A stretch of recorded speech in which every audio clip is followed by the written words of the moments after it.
You're listening to Stealing from Wizards, Volume 4, Arson, by R.A. Consul.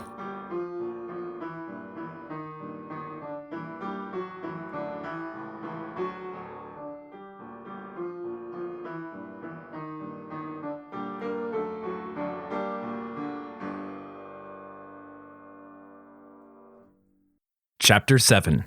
Abuse of Authority. Being so long-lived and able to lie dormant for years at a time, dragons have a very poor sense of the lifespan of their tamers. It is important to visit your dragon often so they are not startled by what they view as rapid changes like the graying of hair. It took Marie 2 weeks of absolute failure to spend time with her friends before she declared an abuse of authority night. The authority being abused, in this case, was hers. By royal decree, she claimed the second-floor lounge in Summerhill her personal property on Saturday nights. Her nights threatened any student other than her invited guests, with everything from embarrassment to exile if they dared to enter. Her Majesty desperately needed to spend time not being queen, if only for a few hours. An inglorious evening spent doing absolutely nothing of value and eating snacks of even less was, in her determination, mandatory for the continued smooth running of her kingdom. The elite few invited to the exclusive soirees were Charlie, Arthur, and Kuro. Kuro was delighted by the invitation, but the entirety of Friday and most of Saturday stood between its delivery and a night of staining Summerhill upholstery with potato chip oil. In alchemy, it felt as though they'd replaced the normal clock with a geologic one. Civilizations rose and fell between the seconds. As promised, Mr. Erlenmeyer had them practicing various techniques. They'd not yet made a single useful potion, not so much as seen a recipe. Each class was spent in endless repetition of a single mixing stroke or grinding one ingredient to a perfectly even powder. The teacher's stated goal was to instill the fundamental skills their earlier education failed to. The general consensus of his students was that he wanted them all to drop the class before the deadline in October, so he could take the rest of the year off. The work itself, while dull, didn't bother Kuro. He was good at it as a result of years of being both Phineas's assistant and test subject. His skill, though, bothered the teacher. As they practiced, Mr. Erlenmeyer would wander the room, observing technique and delivering ruthless critique. Rarely did anyone's performance improve after receiving his guidance, since it's harder to focus on the nuances of practice while holding back tears. Whenever he reached Kuro's bench, though, he'd just stop and watch. He'd stay longer than with any other student, but say nothing. He just sneered as though he were certain Kuro was somehow cheating, but unable to figure out how. On that day, their work was particularly tricky. They'd been provided with an extremely fussy concoction they needed to work with. Just a little too cold and it would freeze solid. A little too hot and it would burn. It needed to be stirred constantly, but at a very steady pace because crystals would form if they were the slightest bit too vigorous. That took focus, which was hard to muster while a judgmental man in a lab coat hovered nearby, waiting to catch the slightest mistake. It would have been easier, in a way, to mess up on purpose. It would take no effort at all to char the bottom of the syrupy mixture and allow the teacher to smugly lecture him. But an unfamiliar feeling kept Kuro from taking the easy path. Pride. He was a poor student, a terrible wizard, and broadly bad at being a person, but he was good at stirring. He refused to waste the literal blood, sweat, and tears he'd shed getting that way just for the satisfaction of a teacher. He redoubled his focus, ignoring the man who seemed intent on finding the slightest mistake in Kuro's work.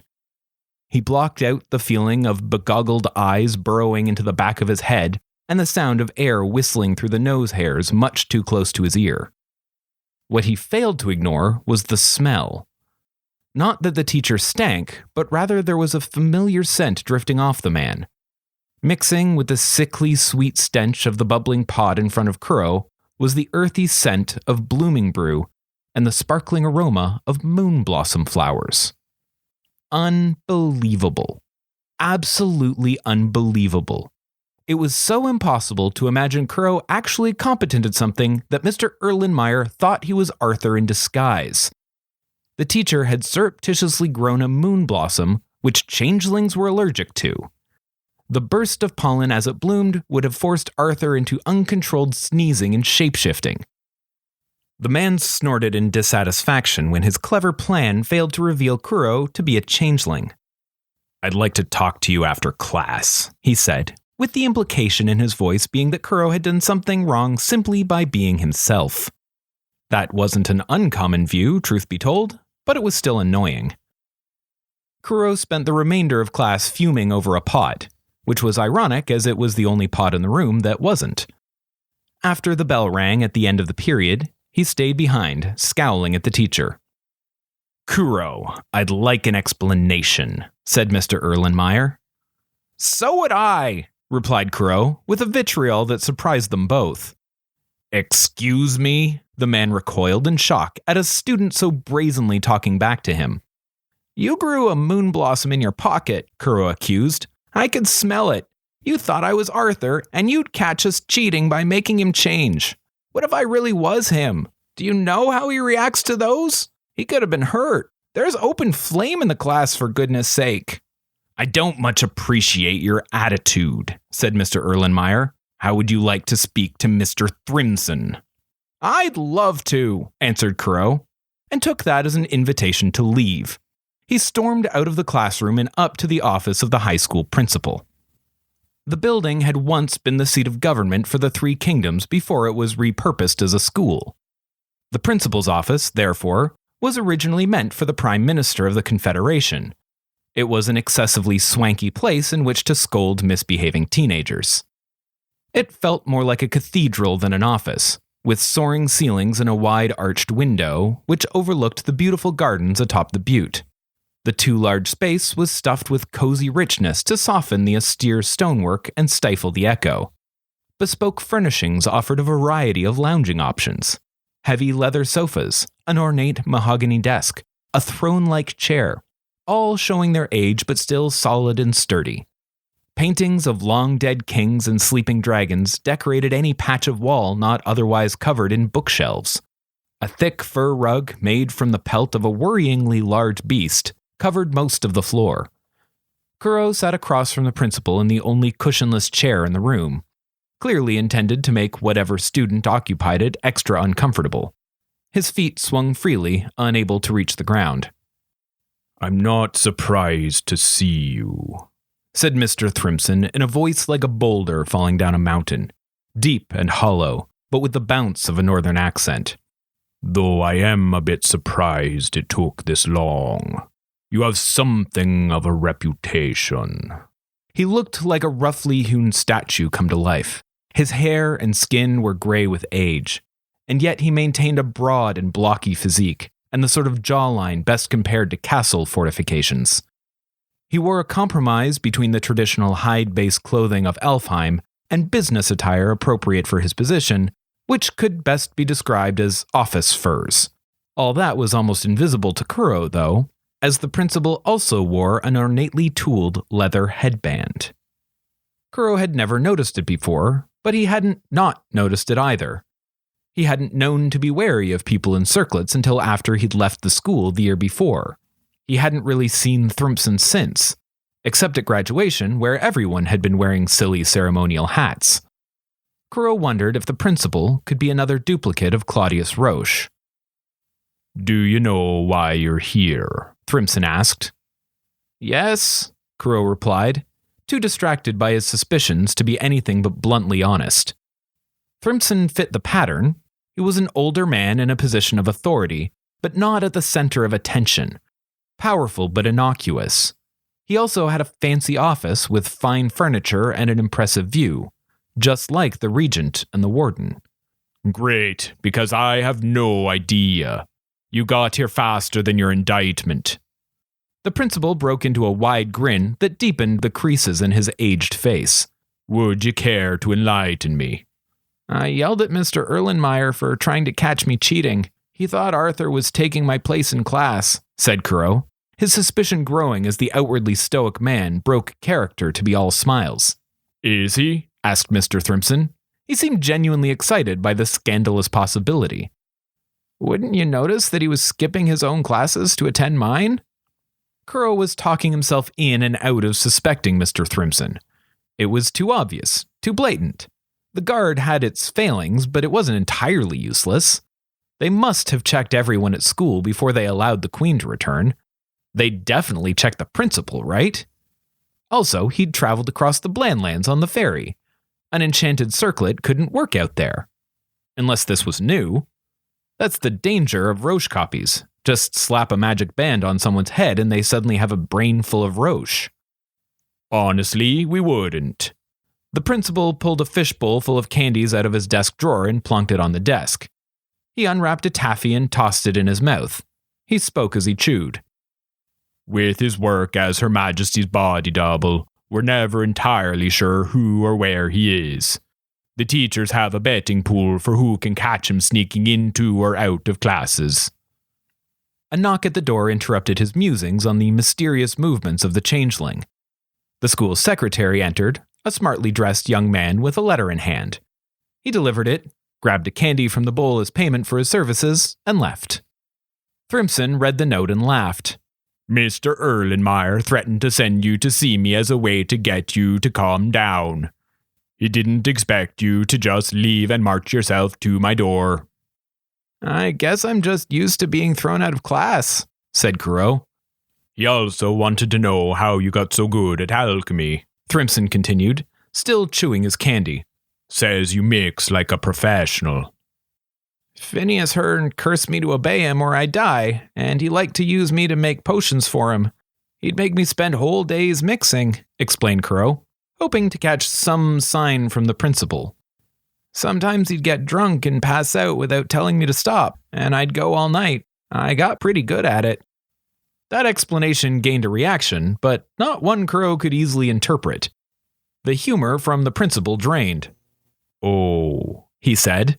He straightened his posture and returned the candy bowl to the drawer after wrestling briefly with offering one to Kuro. The mood didn't seem right for it anymore.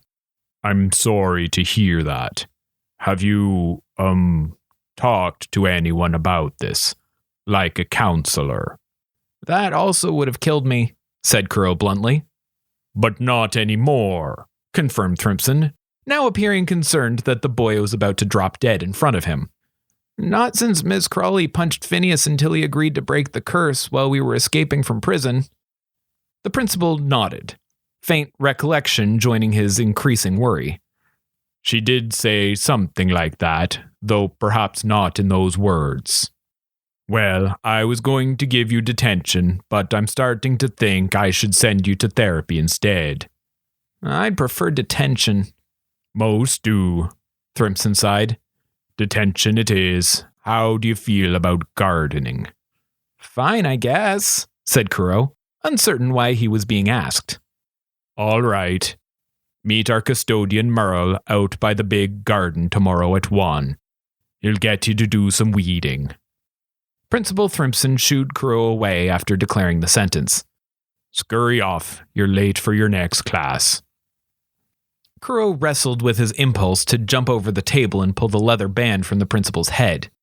With some effort, he convinced himself to leave. If he wasn't a Roche clone, which he almost certainly wasn't, assaulting him in his own office would not help his situation. That was the sort of behavior that upgraded recommendations for counseling to mandatory institutionalization.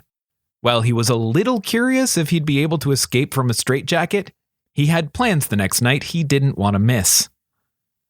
Class was already in session when he left the principal's office, so the halls were empty of students on his way to biology. There were a few teachers around, though. They couldn't leave the halls entirely unguarded. Otherwise, how would students get harassed on their way to and from the washroom? Who would catch students who were running late and make them later still by questioning them? Kuro, shouldn't you be in class? Asked Mr. Pendragon, ambushing Kuro from a side hall. The enchantment teacher smiled in his casual way and jogged the few steps to meet the wayward student. Stylish kilt and carefully untamed hair bouncing as he approached. I had to talk to Principal Thrimson, explained Kuro. I'm heading to biology now. That failed to gain the rapid exit he was hoping for. You know, I was disappointed you didn't sign up for my class. But I was terrible at enchantment, said Kuro, skeptical of the teacher's claims. I didn't get a single thing to work all year. Aye, but you were dedicated to trying, and you've a gift for fine detail work, argued Pendragon. The diligence was refreshing. I tend to get a specific brand of student, and it would have been a nice change to have someone like you around. Kuro knew exactly the kind of student Pendragon attracted. If he wanted a wider variety, all he needed to do was stop looking like the cover of a romance novel. More swooning than studying happened in his classes. His natural charms had no effect on Kuro, which the teachers seemed to find appealing. It wasn't that Kuro disliked Mr. Pendragon. Actually, he did dislike him, but he didn't have any good reason for it. The man had been nothing but kind and fair to Kuro. He was also, despite his handsomeness, a pretty good teacher. Kuro just had a natural distrust for anyone too charming. Pendragon had also, by his own admission, introduced Ms. Crawley to Claudius Roche, which had led to her eventual imprisonment. Kuro blamed Pendragon for that, though perhaps unjustly. The association with Roche and recent interaction with Thrimson spawned a question he hadn't thought to ask before. Did Claudius Roche wear a circlet? Pendragon paused, startled and a little confused by the question. No, not when I worked with him anyway. He started to when he got appointed Chief Enchanter of Acadia and moved to Mont Royal, though. It was a symbol of his office. Why? The fact that Roche was multiple people rather than a mastermind with many accomplices was not public knowledge. That sort of thing might create distrust in the upper echelons of the nobility, who had a long history of wearing unnecessarily fancy headwear. The hounds were investigating and inspecting, of course, but only quietly. At least Kuro assumed they were. What else were they good for if not that? I should probably get to class, Kuro said as a way to avoid explaining himself. He darted off before Pendragon could argue. Class was in full swing when he arrived. A wyvern's venom is used to paralyze prey larger than itself so they can devour it piece by piece, asserted Sigurd, completely ignoring the boy wandering in very late. He was too engrossed in an argument to notice. A wyvern won't take any food it can't swallow whole, argued Charlie. The venom is used to collect food for their babies and keep it fresh until they can eat it. This kind of back and forth had become the standard form of instruction in megafauna biology class.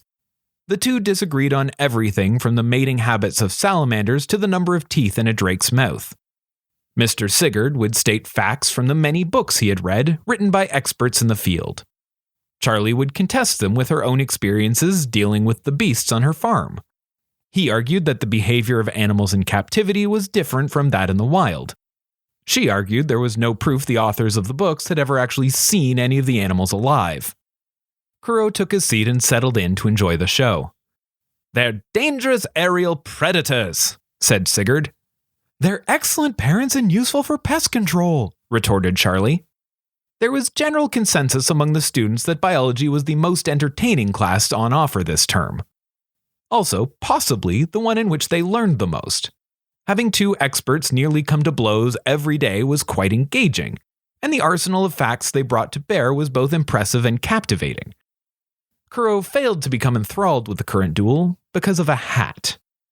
Mr. Sigurd wore a hat, a dragonskin one, with a wide brim upturned at the sides. It was the sort intended to make the wearer appear intrepid, though failed utterly in that regard by being pristine and worn in a classroom. It had never seemed worth noticing before. It was an unusual accessory, but he was an unusual man, and it fit well with his generally unconvincing attempt at looking like an adventurous monster hunter rather than a high school teacher who got winded climbing a single flight of stairs. But Thrimson's headband had put Kuro in a suspicious mood. If Roche could copy himself via a leather band, he reasoned, he could do it with a hat as well. There was no evidence that either were possible. So far as he knew, there were precisely two copies, both of whom had worn very similar gold circlets. But there could be other copies. That's sort of the point of copies. You can make more of them. Class passed without Kuro taking in any new information. He spent the entire time watching the hat. He squinted and shifted in his seat, trying to get a better angle at it, trying to see if there were any runes inscribed in the brim. He couldn't see any. He couldn't not see them either. As with most hats, it's very difficult to look underneath while someone is still wearing it. Not that it would confirm anything if there were. Half the clothes wizards wore were enchanted. Kuro's own shoes and umbrella had runes inscribed. Finding Roche among a school full of wizards was like finding a needle in a needle stack. Everyone was strange and magical, not least of which were his friends. For instance, after a full afternoon of nearly screaming at each other, Charlie smiled and waved goodbye to Mr. Sigurd on her way out of class with a, "Have a good weekend!" He returned the gesture and replied with a cheerful, "You too, see you Monday!" Wizards were odd creatures. "Do you like Mr. Sigurd?" Kuro asked as they wandered to the edge of the butte nearest Autumn. "Oh yeah, he's great," said Charlie as she conjured her unicorn and pulled Henrietta's saddle from Kuro's bag where she stored it most days. "But you fight through every class," said Kuro. "Well, yeah," Charlie scoffed at the notion of doing anything different. "He's wrong about pretty much everything to do with animal behavior. I mean, sure, he knows what all the bits inside them are called and where they go and what they do, but I don't think he's seen anything bigger than a house cat in real life. And he's definitely never worked with a wyvern, that's for sure. I invited him to visit the farm over solstice break to meet Bernard, the gully drake we have staying with us right now. He's really excited, and it would be good for my dad to have more friends. I am a little worried that he'll try to take Bernard apart to see how he works, though." She finished strapping herself onto Henrietta and took off, not thinking for a moment that it was odd to invite a man she spent half her week shouting at over for dinner. Thank you for listening to Stealing from Wizards. If you liked our show, please consider rating or reviewing on iTunes. If you want to support this podcast or just can't wait for the next chapter, the full book is available on Amazon, Kobo, and Indigo. Our theme music was written by Camille Saint-Saëns, transcribed by Franz Liszt, performed by Rebecca Verdun, and used with permission. This episode was produced by Jim Tigwell.